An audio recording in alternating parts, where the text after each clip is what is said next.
What is going on, guys and girls? It's Ghost Robo, and welcome back to another deep dive into mobile gaming. Today we're taking a look at Rival Kingdoms, a brand new base building game from Space Ape, where you battle your foes while backed up by a superpower wielding ancient. There is a heck of a lot to do in this game. In fact, it's quite a bit deeper than our last video when we covered Knights and Dragons, which was much more of a click and go affair. This one has a heck of a lot going on, and I've had some serious fun with it. I'll let you know straight off the bat, this is a sponsored video, but I've been super interested and eager to find out what is the charm of mobile games. What do they bring to the table that makes people so darn addictive, coming back for seconds, thirds, fourths, fifths, and I can see what the secret sauce is in this one, so let's explore it together. It's got a pretty cool art style. I like the way it looks. I'm definitely going for the medieval theme, but if you look into these ancients, which is kind of what sets this game apart for me, and what makes the battles really darn fun, you'll see that it's a pretty cool style. Like, they definitely invested some time into the art, which is appreciated, whereas something like, the last one we checked out,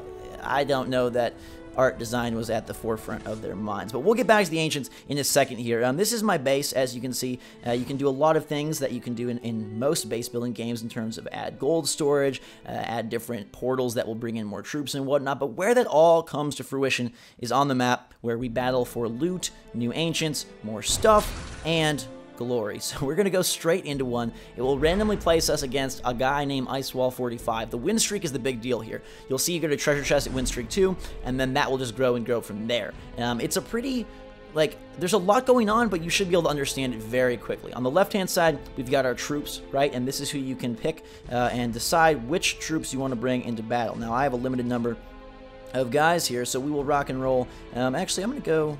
Let's go with 2 groups of soldiers, 1 group of archers, and you can unlock a whole bunch more throughout the game. I've leveled up quite a bit. I think I've played for about 2 hours or so, a couple hours of this game. I did spend a little bit of money only to unlock another ancient for you guys and to see how that economy all worked. But other than that, I haven't, and it's been perfectly fine. So, our ancient's on the right there, and he's got 3 abilities that will raise and grow as we crush our opponent. Boosts are at the bottom, but we'll get to those on the next battle. First off, though, these things with the blue glowing eggs, those are the points that will power our ancient down there on the right, so we want to get those first and foremost. The stronghold is here. You also kind of want to watch out for these things. They're pretty nasty. They will come and kill you. So I'm going to start on this side of the battlefield, drop these guys in, and we're going to make an assault from the northeast and see what we can do. Let our troops kind of work together. It looks like that ranged piece of work over there on the bottom left is able to reach my ranged archers. I thought they were out of reach, but they weren't. I'm acquiring, though, these lovely blues, and you'll see what this does in a second. The first one that I can use here is just kind of a rain of fire, and I'll put this on the catapult so that it cannot quite crush my soldiers. We get the big ticket win there on the fortress, and we'll finish the fight. I'm gonna save my special ability for the next battle for you guys to see, but it kind of, I've played a couple of the other Clash of Clans style games, and this part is pretty similar. Where it gets crazy, though, is when you bring in the ancients, and that's kind of how I feel this game differentiates itself. And with that aspect, plus then it's very loot driven and very heavily tied to this win streak system, and constantly keeping you in a loop of progress, which then carries over into the kingdom mode, where you're working with other people to fight other kingdoms. It's a heck of a lot of stuff going on. Let's jump into another battle here. It does have all the traditional free-to-play hooks in terms of things take time, and there's gems that you can, diamonds that you can use for speeding it up, and things that you can use to refill your gold, or you don't have to use any. You could play this patiently if you want.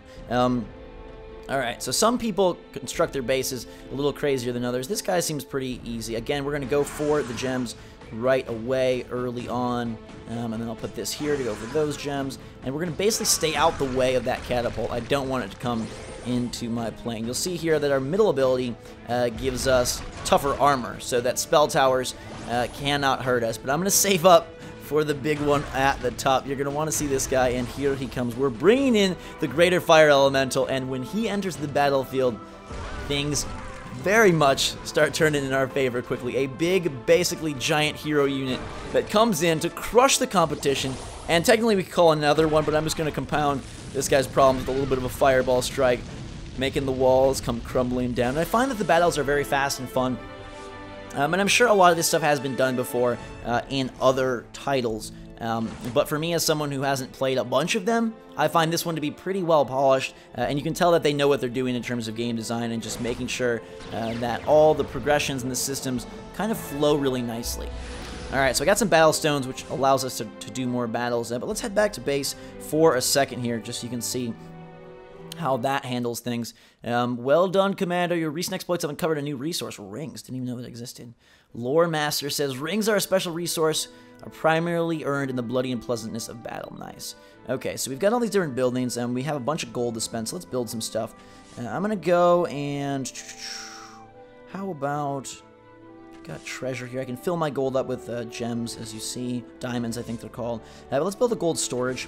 That way, we can make sure that we have all the gold capabilities we need. You can move it around. They've got a nice edit mode here where you can zoom in, and it tells you very easily a little bit of RTS elements here of where you should put stuff, and it all works super well. Very quick interface, hardly any loading, and that's something that I really appreciate. Like, you're kind of in the game and in the battles insanely quickly, and it's again very good at giving you like, hey, I've got 3 minutes before I get where I need to be, and so I'm going to play Rival Kingdoms, and that's where I think this succeeds. Would this ever replace, like, you know, my bigger games that I love, stuff like Bloodborne or you know, Splatoon or whatnot? Probably not, but again, it's trying to serve a whole different audience, and that's what I find intriguing and what I've tried to really understand, because these do appeal to a totally different frame of mind and like place in the gaming space.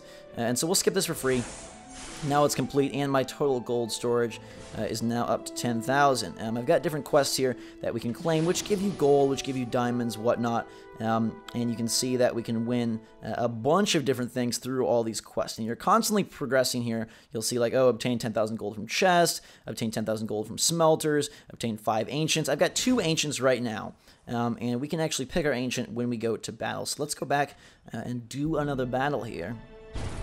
Enter the fray. Our win streak's at 2. And the difficulty curve thus far has been pretty easy. I think I've lost 1 time. But again, a lot of that kind of depends on who you're matched up against. And I'm sure as I continue to rank up, it will get more and more difficult. Now, these boosts that I mentioned are things that you can get via chests, and they will give you like extra mana, which are those gemstones that we talked about that give you the, not really gems, it's blue currency that gives you the ancient powers, like a mana hunter, soldier reinforcements. I could use those, and I can buy more boosts with chests. So we'll do that right now just to show you what it's like. I did buy these gems. I think I spent about $20. To get a bunch of gems. You don't have to spend anything. They were pretty generous with what they give you, gems and gold, throughout your completion of quests. So I got a Manhunter reinforcements. Let's buy 1 more chest. Why the heck not? Can I have another, please? We've got 5,800 gems to go. It's a rare boost chest, and inside we find Mana Vial. Okay, so again, you can use those for instant obliteration. Let's put one of those Mana Vials. This is an epic one, plus 15. We'll use plus 10 starting mana. And I'm going to change my ancient out. Hagar is a new ancient. I have not used him much at all, but he's the offspring of a male mortal and a female ice giant. And you can see his abilities here. He can summon 3 berserkers. Then he has the ability to freeze all structures for 4 seconds. And the third power, Demolish, deals 260, 280 damage to a wall and a bunch of damage to nearby structures. Pretty darn nice. You can also enhance these guys, these ancients, via gold and different items, which will then increase their abilities, and you can drag and drop up to 5 Primus to enhance your ancient. So if we put this in here, I can then upgrade it. And now his Demolish power has been upgraded to level 2 there, which is pretty cool. So let's put him into action right now. Hagar, you're coming with me. And right off the bat, you'll see he's got 2 of his abilities. I kind of want to get the Berserker ability. You know, this one is the... Demolish is the bottom track. Okay, Freeze is the big one, and then Rally is at the top. Alright, so there's a lot of mana up top, so let's get that. And we can probably put in a Demolish on these evil catapults here. Do not like that. Let's see, can we call this in, please? Right there. There we go. We're raking things down, as you see, damage the wall right there.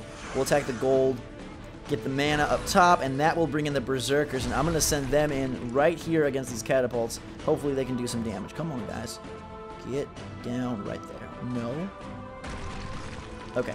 They need a little zone to get in there. And we've got some Ice Berserkers coming in. You can see these guys going mad ham on their armaments, taking things down nice and easy peasy. I just like that idea on the right. It reminds me of one of my favorite personal mobile games,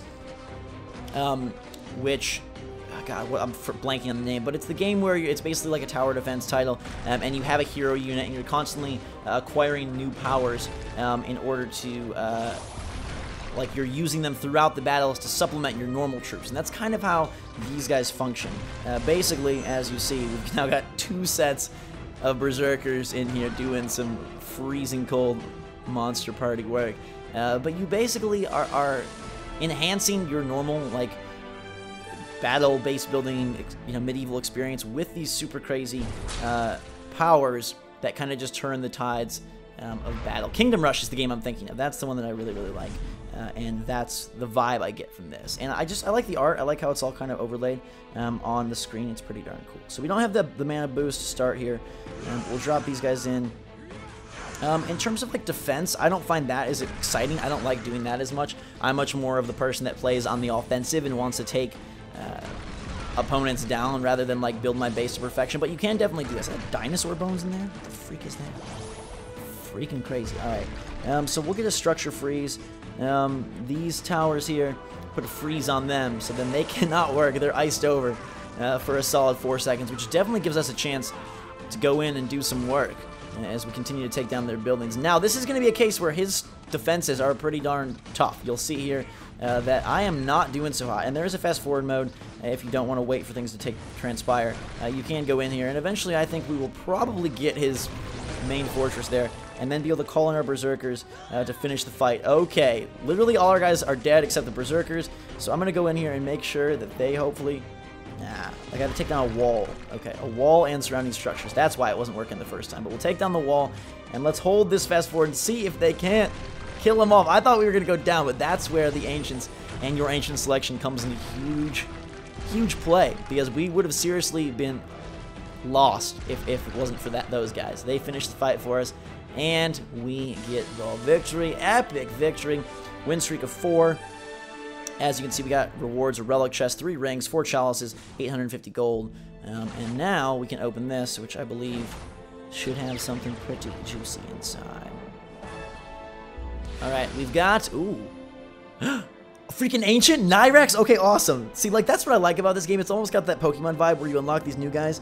Nyrax comes from an arid realm on which many of the inhabitants were at perpetual war with one another, one of the leaders in the battle, and became an obvious target when the ruin arrived in his homeland. Okay, so he's got Death.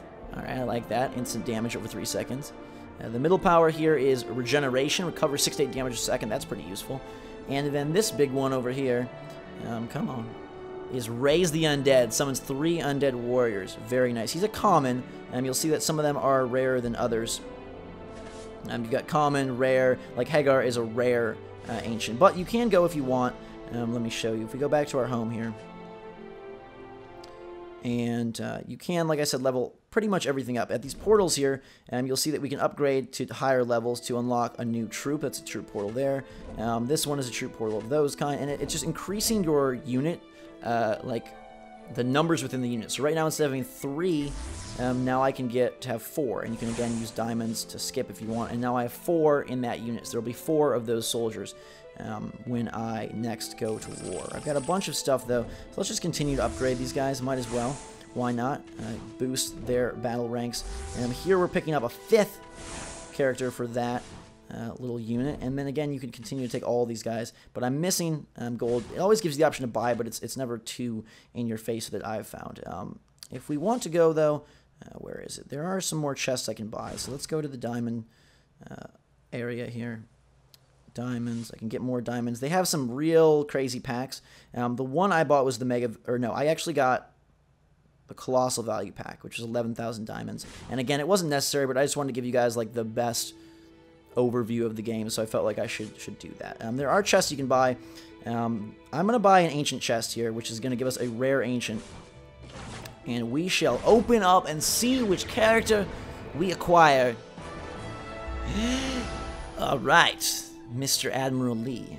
He looks pretty darn Roman to me. but he might have some sweet abilities. Ebb and Flow, friendly units deal 20% increased damage, and a lot of these guys could also be used in Kingdom mode as well. Battle Orders, marks a building causing nearby allied units, prioritize it for 6 seconds. Nice. Decisive Strike, damage to a single building, and let's go back in and let's buy another rare chest.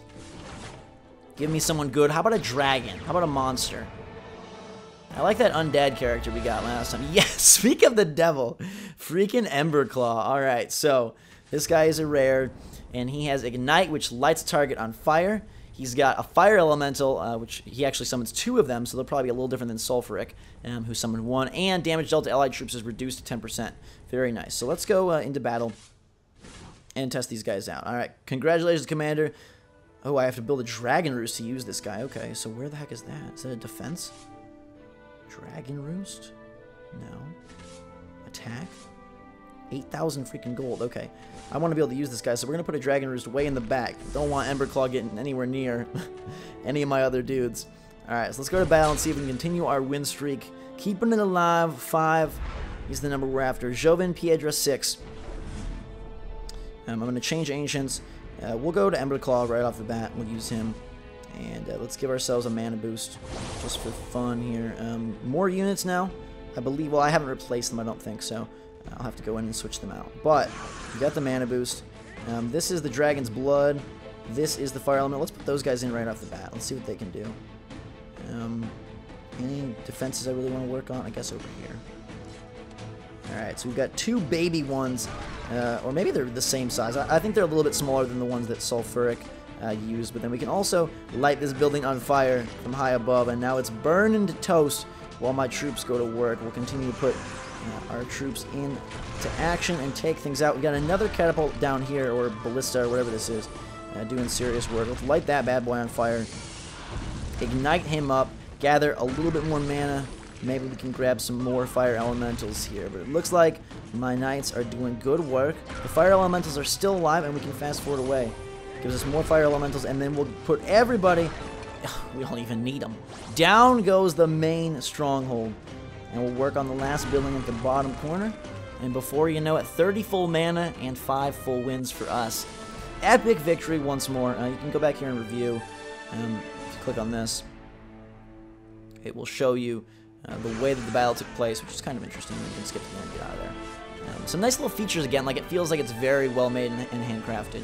I do not have enough stones, but luckily I've got 5 stones for free, so we'll jump in, and I'm going to use the Death Knight here. I get a treasure chest on this 6th victory, so let's go with Nyrax and use his ability. I can change troops, as you can see here. I've got 5 of those guys now, 4 and 4, so they are the correct units, luckily, I think. I just can't see the little white numbers. Alright, so let's go. Everything is up here in the back, so this is where we want to put all of our guys to give ourselves max mana to go to work. Here's his undead that you can raise, and I guess we'll send them. Time slows down, by the way, when you're drag and dropping, which is interesting. Here's his undead, 3 undead soldiers to cut through this wall and draw the attention of the, where are these? I thought they were catapults, but I think they're ballistas. Giant crossbows of pain, basically. Going to work up top here, taking the wall down, and what is this, a mage tower, I think. Alright, so we do have regenerate, and then we also have death, and I'm just going to try and acquire enough to deal death up to the top, or up to these ballistas if we can get enough mana. I don't know, though, if we'll reach 30 mana. This guy's whole base of operations going down pretty quickly. I've only got archers left, though, so this could be a case where we end up losing. Luckily, though, we're just out of range, and placement becomes pretty critical here. I'm going to actually call in undead so that we don't accidentally die. We'll go one more battle and use it there. But they go down pretty darn fast, those undead, and now it's all up to this last archer to not get killed. And try to just chip away at the stronghold. Let's fast forward up and see what she can do. Can she get it? It looks like it's on fire, and we're going to take it down with perfect placement. And then we can deal massive damage here as we just cast a huge death spell and pulverize that ballista, and we will grab the victory, throw some undead soldiers in there just for good measure, but we've got the stronghold, and therefore we've got the victory. It's showing like we're empty and out of the fight, but we've got the epic victory, and that gives us 6 and another treasure chest here. So, this one is full of items that can be used. You'll see there's some gold, there's some diamonds, and then also different upgrades here. So we'll open this bad boy up and see. We've got battle stones, which are great because those allow you to battle more and more. There's also a campaign up north here, which we haven't looked at yet. It says that the battles are hard, but they give you a little bit more gold, and they give you some story. So if you want to read through that and you're kind of more into the lore of this world, that's one way for you to further dive in. And we'll wrap up here. The Ruin have converted this base. My niece is never one to favor the subtle approach. Sadly, in this case, she's right. And here we will use our soldiers and our Death Eaters to tackle this slightly small base here. I'm guessing it'll start out pretty simple, but it will probably improve and grow in terms of depth as this little campaign goes on. We'll speed up the entire process here so that we can deal death and destroy the entire battlefield and grab the quick victory. We are on freaking fire. 300 gold. Way to go. And now, again, you're just continuing through a story, more battles. There's a heck of a lot to do, a heck of a lot of content here. Again, it's totally free to play, so you can't really complain from that standpoint. If you're into base building, if you're into battles, I think the artwork is pretty cool, and I do think the ancient system is pretty fun. And I don't know if you guys saw earlier, but there are a heck of a lot to collect. If you go here and look, there is a bunch of guys in different elements, and they're pretty sweet, and I'm sure they'll probably add more as there are gaps along the way. Probably some will come in via special events or whatnot. Pretty cool game. Let me know what you think. There is a link in the description to check it out for yourself. I hope you will do so. Until next time, guys and girls, thanks so much for watching. I hope you enjoyed this video. Mobile gaming, interesting just specimen within the gaming industry, but definitely over the course of the last couple I've played, and I've played some others in between as well, it's pretty interesting that for a repeating 5, 10, 15, 30, 60-second loop, they nail their mechanics, and that's why they're successful. And the ones that are very popular, they do it with a lot of polish, and I could see Rival Kingdoms becoming one of those because I think it has some definite fun elements, and it does it all wrapped in a very clean sheen. So that's going to do it for today, guys and girls. Thank you again for watching. Drink so much out, and we will see you all later.